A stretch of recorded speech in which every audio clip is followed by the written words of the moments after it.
Hey guys, welcome to my YouTube channel truly knowledge. आज के video में बात करेंगे ब्लड के बारे में, जो हमारे शरीर में खून बोलते हैं हिंदी में या रक्त कहते हैं, वो उसके बारे में डिटेल से। तो चलिए इस वीडियो को लेट ना करते हुए स्टार्ट करते हैं। सबसे पहले ब्लड, जो हमारा खून होता है, जो हमारे शरीर में खून, जो आपने देखा होगा लाल रंग के होते हैं, तो उसके वो जो होता है पूरे शरीर में चलते रहता है, मतलब यहाँ से वहां, वहां से यहाँ करते रहता है, पूरे शरीर में घूमते रहता है। तो इसको बोलते हैं हम लोग किताबी भाषा में, बुक के भाषा में बोलेंगे हम लोग लैंग्वेज में परिसंचरण। क्या बोलेंगे? परिसंचरण। तो ब्लड परिसंचरण का आविष्कार किसी न किसी ने तो किया होगा। मतलब अगर खून यहाँ से वहां, ब्लड यहाँ से वहां पूरे शरीर में दौड़ रहा है, तो किसी ने तो पता लगाया होगा ना। तो ब्लड परिसंचरण की जो खोज की थी, तो इसका किसने की थी? ये विलियम हार्वे ने की थी। किसने की थी? विलियम हार्वे ने की थी। याद रखिएगा कि ब्लड हमारे शरीर में, पूरे शरीर में जो घूमते रहता है, चलते रहता है, तो उसका जो खोज किया था, किसने किया था? एक साइंटिस्ट आए थे, विलियम हार्वे, तो उन्होंने किया था। ये तो हो गया ब्लड की खोज किसने की थी, ब्लड परिसंचरण की खोज किसने की थी। तो आगे बात करते हैं, ये क्या है, मतलब ब्लड क्या है, कैसा कोलाइड है। तो ये जो है ब्लड नेचुरल कोलाइड है। क्या है? Natural colloid. अब नेचुरल कोलाइड होता क्या है ना? नेचुरल कोलाइड होता क्या है? नेचुरल कोलाइड का मतलब क्या होता है? किसी चीज को, जैसे कि अगर हम लोग चाय बना रहे हैं, तो चाय बनाने के लिए हम लोग दूध में पत्ती और क्या डालते हैं? चाय पत्ती डालते हैं और चीनी डालते हैं और भी कुछ डालते हैं, तो वो सब हमारा चाय बन जाता है। और उसके बाद हम लोग क्या करते हैं? छन्नी में जाके उसको चाय को छानते हैं, ताकि जो भी मटेरियल हमने डाला है वो ऊपर ही रह जाए, है ना।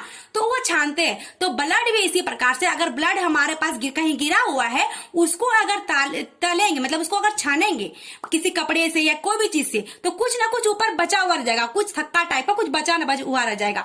तो जो बचा हुआ रह जाएगा, तो उसी को बोलते हैं नेचुरल कोलाइड। मतलब किसी भी चीज को छानने के बाद, क्या मतलब हो गया? किसी भी चीज को छानने के बाद कुछ बच जाए, उसमें कुछ बच जाए, तो उस अगर कोई भी मटेरियल है, तो वो होता है नेचुरल कोलाइड। उसको कहते हैं नेचुरल कोलाइड कहते हैं, ठीक है ना। तो नेचुरल कोलाइड होता है हमारा ब्लड। अब आगे आते हैं कि ब्लड तो होता है, लेकिन ये हमारे शरीर में कितना लीटर होता है? बात तो है ना, कितना लीटर होता है। तो अभी हम लोग का ब्लड जो होता है, मेल भी आएंगे, हम लोग में लड़के भी रहते हैं और लड़कियां भी रहती है, मेल भी होंगे और फीमेल में होंगे। क्या दोनों में हमारा जो ब्लड की मात्रा रहती है, दोनों में बराबर रहेगी, इक्वल रहेगी?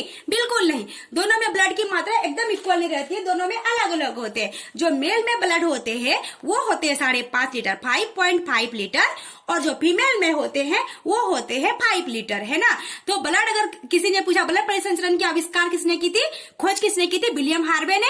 ये एक नेचुरल कोलाइड है, जो किस छानने के बाद कुछ ना कुछ बच जाता है। लड़कियों में ब्लड कितने होते हैं? तो 5.5 लीटर होते हैं, और गर्ल्स में, मतलब लड़कियों में कितने होते हैं? तो 5 लीटर होते हैं। लेकिन ये है किस प्रकार का? अभी हमारे शरीर में बहुत सारे ऊतक है, टिश्यू होते हैं। तो ये जो ऊतक है संयोजिक ऊतक है। कौन सा ऊतक है? संयोजिक ऊतक है। संयोजी ऊतक को हम लोग इंग्लिश में बोलते हैं कनेक्टिव टिश्यू। क्या बोलते हैं? Connective tissue. ऊतक को बोलते हैं इंग्लिश में टिश्यू। तो कनेक्टिव टिश्यू का क्या मतलब है? मतलब हम लोग रट लेंगे क्या कि हमारे शरीर में जो ब्लड होते हैं ये एक प्रकार के संयोजी ऊतक है, कनेक्टिव टिश्यू है, ऐसा हम लोग रट सकते हैं क्या? बिल्कुल नहीं। इसका क्या मतलब है? संयोजी ऊतक जो है, कनेक्टिव टिश्यू, कोई तो काम होगा, तभी तो ये ब्लड में है। हाँ, बिल्कुल है इसका काम। क्या काम है? ये एक शरीर के कोई भी अंग को दूसरे में कनेक्ट करने का काम करता है। इसका नाम ही है ना इंग्लिश में कनेक्टिव। क्या नाम है? कनेक्टिव। और हिंदी में नाम क्या है? संयोजी। मतलब संयोग करता है, आपस में जोड़ने का काम करता है। मतलब क्या करता है? एक अंग को दूसरे अंग से जोड़ने का काम करता है, दूसरे अंग से जोड़ने का काम करता है, ठीक है ना। ये हो गया कनेक्टिव टिश्यू का, हो गया। चलिए, ये तो बात हम लोग ने जान ली है। ये बनता कहाँ है, निर्माण कहाँ होता है? तो हमारा ब्लड जो निर्माण होता है, इनका निर्माण जो होता है, ब्लड बनता कहाँ, मतलब ब्लड का निर्माण कहाँ होता है? तो हमारे बोन में होते हैं। हमारे बोन मतलब हड्डी में होते हैं। बोन का मतलब क्या हो गया? जो हमारे शरीर में हड्डी होते हैं, तो हमारे हड्डी में होते हैं, हड्डियों के बीच में होते हैं। इसका निर्माण, किसका निर्माण? ब्लड का निर्माण। लेकिन बात तो यही आके अटक गई कि जो अभी बच्चे बड़े हो गए हैं या हम लोग बड़े हो चुके हैं, बाहर है, तो वो तो हड्डी उसमें होता है। लेकिन जो माँ के पेट के अंदर है, वो भी तो एक बच्चे है ना। उसको क्या बोलते हैं हम लोग? भ्रूण बोलते हैं। तो वो बच्चे को उसमें हड्डी कहाँ होता है? तो उसको भी तो चाहिए, अभी ब्लड चाहिए। उसमें तो हड्डी नहीं होता, उसका निर्माण कहाँ होगा, बात तो वही है। तो उसका जो निर्माण होता है, बच्चे की निर्माण, जो बच्चे के ब्लड का निर्माण होगा वो होता है लीवर में। कहाँ होता है, लीवर में, जिसको हिंदी में हम लोग यकृत कहते हैं। क्या कहते हैं, यकृत कहते हैं। तो बच्चे का ब्लड का निर्माण कहाँ होता है, लीवर में, और बड़े आदमी का जो बाहर है उसका कहाँ होता है, बोन में होता है। तो ये होगी ब्लड की बात। ब्लड में पाए जाते हैं हीमोग्लोबिन, जो आपने सुना होगा। तो अब हीमोग्लोबिन की बात आती है ना, हीमोग्लोबिन इंग्लिश में भी बोलते हैं हीमोग्लोबिन। तो हीमोग्लोबिन, ये भी बात हो गई कि लड़के में कितने होंगे और लड़कियां में कितनी होगी। तो मेल में जो हीमोग्लोबिन होगी और फीमेल में कितनी हीमोग्लोबिन होगी, बात तो वही है ना, अलग अलग हीमोग्लोबिन होते हैं। तो मेल में जो हीमोग्लोबिन होते हैं वो 14 ग्राम डेसी लीटर होते हैं। क्या होते हैं, 14 ग्राम डेसी लीटर होते हैं, और फीमेल में होते हैं 13 ग्राम डेसी लीटर। अब ग्राम डेसीलीटर क्या है, जैसे कि हम लोग आलू खरीदते हैं तो नापते हैं केजी में, दूध खरीदते हैं तो नापते हैं लीटर में, उसी प्रकार हमारे शरीर में जो हीमोग्लोबिन पाए जाते हैं ब्लड में, उसको नापने की भी कुछ ना कुछ इकाई होगी ना, उसको नापते हैं ग्राम डेसीलीटर। ग्राम डेसीलीटर में नापते हैं हम लोग। तो लड़के में ब्लड कितने, हीमोग्लोबिन कितनी होगी, 14 ग्राम, और लड़की में कितनी होगी, 13 ग्राम होंगे। अब हीमोग्लोबिन का क्या मतलब हो गया, हीमोग्लोबिन में पाए जाते हैं आयरन, हीमोग्लोबिन में पाए जाते हैं आयरन, इसका क्या मतलब हो गया, लोहा। आयरन मतलब क्या, लोहा। मतलब हीमोग्लोबिन में क्या पाए जाएंगे, लोहा, जिसको हम लोग Fe बोल सकते हैं। Fe मतलब लोहा। तो इसका क्या मतलब, जो आपने जीके में भी पढ़ा होगा, मतलब जीके मतलब ये जनरल साइंस में पढ़ा होगा कि हमारे शरीर में इतने लोहे पाए जाते हैं कि एक कांटी, जो लोहे की कांटी होती है ना, एक कील बनाई जा सकती है। तो वही है हमारा हीमोग्लोबिन। मतलब लड़के में ज्यादा है तो उसमें हीमोग्लोबिन ज्यादा है तो आयरन ज्यादा होगा। लड़कियों में हीमोग्लोबिन 13 ग्राम डेसीलीटर है तो इसमें क्या होगा, आयरन की कमी हो जाएगी, आयरन कम होगा, है ना। इसलिए कुछ बीमारी होती है तो हम लोग क्या करते हैं, लड़कियों क्या करते हैं, आयरन की गोली दे देते हैं डॉक्टर कि आयरन की, हीमोग्लोबिन कम है तो ऑब्वियस है कि आयरन की कमी हो गई, है ना। तो ये हो जाती है बात। तो आगे बात आती है कोलेस्ट्रॉल की, है ना। कोलेस्ट्रॉल अभी क्या होता है, हमारे सब ब्लड में ही है। कोलेस्ट्रॉल की बात आती है आगे। कोलेस्ट्रॉल का क्या मतलब हो गया, जो भी हम लोग ऑयली चीज खाते हैं ना, कोलेस्ट्रॉल, कोलेस्ट्रॉल का मतलब हो गया जो भी चीज हम लोग ऑयली चीज खाते हैं। जैसे कि हम लोग सिर्फ खा लेंगे मतलब पनीर वगैरह चीज, या फिर ये क्या बोलते हैं, दूध से बनी हुई कोई चीज, मतलब ज्यादा ऑयली। तो हमारा पेट है ना, तो अंदर में क्या करता है, इसे खा रहे हैं, लेयर बनते जाता है। तो ऐसे तो क्लीन रहना चाहिए हमारा अंदर का। अगर ऑयली का सामान नहीं खा रहे, अगर संतुलित आहार एकदम खा रहे हैं हम लोग, अगर हम ज्यादा ऑयली खा रहे तो ऐसे करके लेयर, ऑयली का लेयर बन जाएगा। यही जो लेयर है, एक टाइम आएगा ये लेयर क्या हो जाएगा, मोटा होता जाएगा, चर्बी बोलते हैं, चर्बी बढ़ जाती है तो बाहर दिखने लगता है जो पेट, वो पेट के बाहर, वो बात की बात है। लेकिन अंदर में ना पूरा एकदम जैसे बाहर कीड़े लगता है, कितना गंदा होता है हम लोग को देखने में, उसी प्रकार से अंदर में भी, पेट के अंदर भी ये चर्बी टाइप का बढ़ जाते हैं, बहुत गंदा लगता है देखने में। अगर आप देखेंगे कभी प्रैक्टिकल करके, या आपने कभी देखा होगा रिपोर्ट आते हैं डॉक्टर लोग के, तो चर्बी बढ़ जाती है। तो चर्बी बढ़ जाती है तो ये कितना होना चाहिए, चर्बी नहीं बढ़ेगी। बात ये है कोलेस्ट्रॉल की। तो चर्बी जो होने, इसके भी कुछ यूनिट होंगे। जिस प्रकार से मैंने अभी समझाया कि आलू को नापते हैं केजी में, दूध को नापते हैं लीटर में, इसी प्रकार से अगर चर्बी है पेट के अंदर, उसको बोलते हैं कोलेस्ट्रॉल। इसको भी कुछ ना कुछ इकाई होगी नापने की, तो इसको होते हैं ग्राम डेसीलीटर। इसका भी क्या है, ग्राम डेसीलीटर होता है। लेकिन कितना ग्राम होना चाहिए हम लोग के कोलेस्ट्रॉल, 200 ग्राम। कितना होना चाहिए, 200 ग्राम डेसीलीटर होना चाहिए, इससे ज्यादा नहीं होना चाहिए। अगर ज्यादा है मतलब हमारे शरीर में ज्यादा हम लोग ऑयली चीज खा रहे हैं तो उसको हम लोग को कम कर देना चाहिए, है ना। चलिए आगे बात करते हैं। ये सब तो हम लोग ब्लड के बारे में जान लिया, ब्लड पूरे शरीर में रहता है, लेकिन काम क्या करता है इसका, कोई तो काम होगा। अभी हमने बताया कि ये एक संयोजी ऊतक है, तो वो हमारे शरीर को क्या करता है, जोड़ के रखता है एक अंग को दूसरे अंग से। एक काम तो वही हो जाएगा, है ना, इसका वर्क। तो काम क्या होगा, वही हम लोग को अंग को जोड़ के रखता है। दूसरा काम क्या हो जाएगा इसका, जो हम लोग सांस लेते हैं ऑक्सीजन, पेड़ पौधा क्या लेते हैं, कार्बन डाइऑक्साइड। तो हम लोग ऑक्सीजन लेते हैं तो कहीं ना कहीं से तो जाता है हमारे सांस में, तो वो जो जाने की जो नली होती है और जो आने की नली होती है, कार्बन डाइऑक्साइड मतलब गैसों का क्या करता है, आदान प्रदान करता है। अगर हम लोग बोलेंगे तो गैसों का क्या करता है, आदान प्रदान करता है। हमारा क्या करता है, ब्लड के कार्य है, आदान प्रदान करता है। पहला कार्य ये हो गया। दूसरा काम क्या है, जो भी हमारे अभी मैंने क्या समझा, कोलेस्ट्रॉल ज्यादा बढ़ जाएगा, पेट की चर्बी ज्यादा बढ़ जाती है, वो हमारा कितना होना चाहिए, 200 ग्राम डेसीलीटर होना चाहिए। लेकिन अगर इसी प्रकार से बहुत सारे चीज हमारे शरीर में उत्सर्जी मतलब खराब कुछ हो गया हमारे पेट के अंदर, हमारे ब्लड में कुछ भी अगर, तो उसको क्या करेगा, बाहर करने का भी काम कौन करता है, यही ब्लड करता है। कौन करता है, ब्लड। तो इसके काम क्या हो गए, तो उत्सर्जी क्या होते हैं, उत्सर्जी पदार्थ का जो होता है, उत्सर्जी पदार्थ को बाहर करता है। उत्सर्जी पदार्थ जो भी खराब पदार्थ है ना, उसको बाहर करने का काम करता है। कौन, हमारा ब्लड ही काम करता है। और क्या करता है, ये जो भी बीमारी होती है ना, अगर ब्लड हमारे शरीर में सही है तो बीमारी को रोकने का भी काम करता है। क्या काम करता है, कोई भी बीमारी छोटी मोटी जो होती है ना, बीमारी को रोकने का भी काम करता है हमारा ये ब्लड, है ना। तो ये हो गया हमारा काम हो गया। अब आते हैं ब्लड क्या क्या चीज मिलके बना, जैसे हम लोग चाय बनाते हैं, अभी हमने समझाया चाय बनाने के लिए हमें चाय पत्ती चाहिए, चीनी चाहिए, दूध चाहिए। तो इसी प्रकार से हमारे शरीर में जो ब्लड बने हैं, खून बने हैं, तो क्या चीज मिलके बने, कुछ ना कुछ तो कॉम्पोजिशन होगी ना इसकी भी, ब्लड की। तो ब्लड का जो कॉम्पोजिशन आता है, चलिए आगे पढ़ते हैं हम लोग ब्लड कॉम्पोजिशन के बारे में। मतलब क्या क्या चीज मिलके बनी है, कंपोजिशन का मतलब कि क्या क्या चीज मिलके बना है हमारा ब्लड, है ना। तो ये दो प्रकार के होते हैं, दो चीज मिलके बना, एक तो होते हैं लिक्विड पार्ट और एक होते हैं हार्ड पार्ट। एक लिक्विड पार्ट भी मिलके बना। अभी दूध बनाने के लिए हम लोग चीनी क्या डाले, हार्ड डाले ना, और हम लोग क्या डाले, दूध के क्या है, लिक्विड है ना। मतलब चाय बनाने के लिए हमें लिक्विड पार्ट की भी जरूरत पड़ी और हार्ड पार्ट की भी जरूरत पड़ गई। इसी प्रकार से हमारे शरीर में जो ब्लड रहते हैं, दो प्रकार के चाहिए कंपोजिशन इसके लिए, एक लिक्विड वाला भी चाहिए, तरल चाहिए, और एक हार्ड पार्ट भी चाहिए, है ना, मतलब कड़ा वाला भी चाहिए।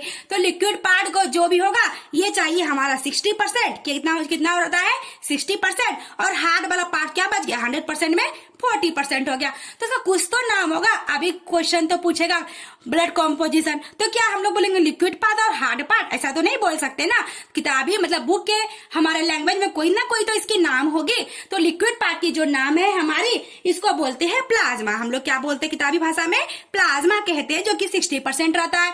ये क्या चीज मिलकर, मतलब जितना भी हमारा प्रोटीन वाला भाग रहता है, जो भी हम लोग खाए पिए रहते हैं ना, जो हम लोग ब्लड टेस्ट करने के लिए जाते हैं, कोई बीमारी होती है ना, तो डॉक्टर क्या लेते हैं, हमारा ब्लड टेस्ट लेते हैं। तो ब्लड टेस्ट लेते हैं ना, तो कौन सा लेते हैं, कभी कभी ना गाँव में आप लोग सुना होगा कि हमारे डॉक्टर ने ना एक बोतल, मतलब इतना एक बड़ा सिरिंज से लिया और एक बड़ा सिरिंज से क्या कर लिया, ब्लड ले लिया। डॉक्टर ना ब्लड ले लेके बेचते, ऐसा कुछ भी नहीं होता है। क्यों, देखिए ध्यान से समझिए, क्योंकि हमारा ब्लड में दो पार्ट मिलके बना हुआ है कॉम्पोजिशन, एक है लिक्विड पार्ट, एक है हार्ड पार्ट। जितना भी हम लोग अच्छे से खाना पीना खाए हैं, तो वो प्रोटीन वाला भाग कहाँ चला गया, लिक्विड पार्ट में चला गया। तो लिक्विड पार्ट में जो चला गया हमारा प्रोटीन वाला भाग, तो जब क्या मालूम डॉक्टर को आप प्रोटीन खाए हैं कि नहीं खाए, क्या मालूम कि बहुत सारे लोगों को घर में खाना नहीं मिलता है, अब बहुत सारे कुछ ज्यादा ही खा लेते हैं प्रोटीन या कोई भी चीज खा लेते हैं। तो बहुत सारी बातें आ जाती है, तो डॉक्टर को क्या मालूम कि आपने क्या खाया है। तो वो क्या करते हैं, ज्यादा ब्लड ले लेते हैं, थोड़ा सा ज्यादा ब्लड लेते हैं, ताकि उनको पता चले कि लिक्विड वाला पार्ट निकालने के बाद उसमें प्रोटीन वाला भाग ही चेक करेंगे ना, कि आपके शरीर में जो बीमारी है ये 40% में क्या चेक होगा, कुछ भी चेक नहीं होता है।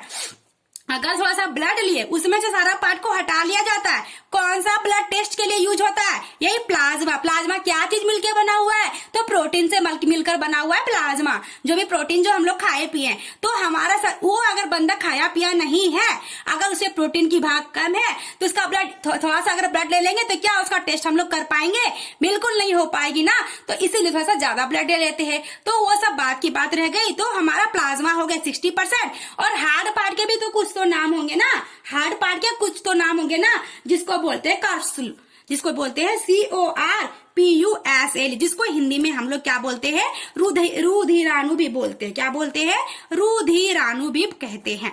तो एक लिक्विड पार्ट होगा, एक हार्ड पार्ट हो गए। आई होप आपको समझ में आ रहा होगा। तो आपने बोला नहीं, हमने तो पढ़ा है कि ब्लड 3 प्रकार के होते हैं, RBC, WBC और प्लेटलेट्स। अरे बारी आ रही है उसकी भी, जो लिक्विड पार्ट हार्ड पार्ट में बढ़ गए। अभी जो 40% बच गया, ये हार्ड पार्ट, इसको 3 पार्ट में डिवाइड किया गया है। मतलब हार्ड पार्ट ही जो होते हैं ये 3 प्रकार के होते हैं। एक होते हैं RBC, एक होते हैं WBC और एक होते हैं प्लेटलेट्स। क्या होते हैं, RBC, एक होते हैं WBC और तीसरा आपने नाम सुना ही होगा प्लेटलेट्स के। है ना। तो आरबीसी का फुल फॉर्म हो गया रेड ब्लड सेल, डब्ल्यूबीसी का फुल फॉर्म हो गया व्हाइट ब्लड सेल, और प्लेटलेट्स तो प्लेटलेट्स है ही बेचारा। तो प्लेटलेट्स अभी ये कितने होते हैं हमारे शरीर में, काउंट आपको एग्जाम में आएंगे कि हमारे शरीर में आरबीसी के कितने कितने होते हैं और कितने दिनों का इनका आवर्त काल रहता है। तो आरबीसी मतलब रेड ब्लड सेल होते हैं हमारे शरीर में लगभग 50 लाख। कितने होते हैं? लगभग होते हैं 50 लाख, जिसकी वैलिडिटी रहती है 120 डेज। कितनी रहती है? 120 डेज, 120 दिन की आवर्त जीवन काल रहते हैं इसके, आवर्त काल नहीं जीवन काल रहते हैं। ठीक है। दूसरा आता है डब्ल्यूबीसी। डब्ल्यूबीसी का फुल फॉर्म होता है व्हाइट ब्लड सेल, जिसकी संख्या कितनी रहती है? लगभग 10,000 रहती है। कितनी रहती है? लगभग कितनी रहती है? 10,000 रहती है, जिसका जीवन काल 4 दिन की ही रहते हैं मात्र। कितना डेज के रहते हैं? 4 डेज के रहते हैं ओनली। और प्लेटलेट्स लगभग होते हैं हमारे शरीर में होना चाहिए कितना? 2 लाख। कितना चाहिए? 2 लाख होना चाहिए। और कितना दिन की रहती है वैलिडिटी इसकी? 7 डेज की वैलिडिटी रहती है। आपने सुना होगा जब डेंगू होती है ना बीमारी, जो हम लोग का कौन से मच्छर काटने से डेंगू होती है? मादा एडिस मच्छर से। कौन से मादा से? मादा एडिस मच्छर काटने से, मादा एडिस मच्छर काटने से हमें क्या होती है? डेंगू होती है। तो डेंगू बीमारी में प्लेट काउंट घट जाते हैं, प्लेटलेट क्या हो जाते हैं? घट जाते हैं ना। तो रिपोर्ट आते होंगे डॉक्टर, आपने देखा होगा प्लेट काउंट घट जाते हैं, बोलते हैं कि इसके तो प्लेट काउंट 40,000 हो गए हैं, इसके प्लेट काउंट कितने हो गए? 1 लाख के ऊपर चले गए। होना चाहिए कितना? लगभग 2 लाख होना चाहिए, लेकिन प्लेट काउंट क्या हो जाते हैं? घट जाते हैं। तो डॉक्टर क्या बोलते हैं? इसको ज्यादा सा फ्रूट दीजिए, लिक्विड दीजिए, ये पपीता का पत्ते जो आते हैं उसको जूस बना के दीजिए इनको। क्या होगा उससे? क्या होगा? उसके प्लेटलेट की संख्या क्या हो जाएगी? बढ़ जाएगी। तो ये सारी बीमारी है। डब्ल्यूबीसी कम हो जाएंगे तो कैंसर हो सकते हैं। कैंसर जो होते हैं ना डब्ल्यूबीसी की कमी के कारण ही होते हैं। और छोटे मोटे जो बीमारी होते हैं जैसे कि आपको बुखार, सिर दर्द, तो आरबीसी की कमी से हो जाते हैं। अगर हमारे शरीर में आरबीसी कम हो गए तो आरबीसी, डब्ल्यूबीसी और प्लेटलेट्स ये तो हो गए हमारा कॉमन नाम। इसका भी कुछ नाम है जिसको बोलते हैं बायोलॉजिकल नेम। तो आरबीसी का नाम है एंथ्रोसाइड। आरबीसी का क्या नाम है? एंथ्रोसाइड नाम है, एंथ्रोसाइड। याद रखिएगा, कभी कभी इसका बायोलॉजिकल नाम पूछ देता है। तो आरबीसी का होता है एंथ्रोसाइड और डब्ल्यूबीसी का होता है ल्यूकोसाइड। क्या होता है? ल्यूकोसाइड। क्या होता है? ल्यूकोसाइड होता है। और प्लेटलेट के क्या होते हैं? थ्रोम्बोसाइट। प्लेटलेट के क्या होते हैं? हमारा थ्रोम्बोसाइट होते हैं, थ्रोम्बोसाइट होते हैं। ये आप याद रखिएगा। आरबीसी का बायोलॉजिकल नाम एंथ्रोसाइड, डब्ल्यूबीसी का ल्यूकोसाइड और प्लेटलेट्स का थ्रोम्बोसाइट। आरबीसी का संख्या 50 लाख, डब्ल्यूबीसी का 10,000, प्लेटलेट्स का 2 लाख, है ना। आरबीसी का जीवन काल 120 दिन, डब्ल्यूबीसी का 4 दिन और प्लेटलेट्स का 7 डेज। ये थे हार्ड पार्ट के 40% का 3 पार्ट। तो आज के लिए इतना ही, आगे जानेंगे अगले वीडियो में। अगर हमारी ये वीडियो आपको अच्छी लगी हो, लाइक, सब्सक्राइब और शेयर जरूर करें। Thank you.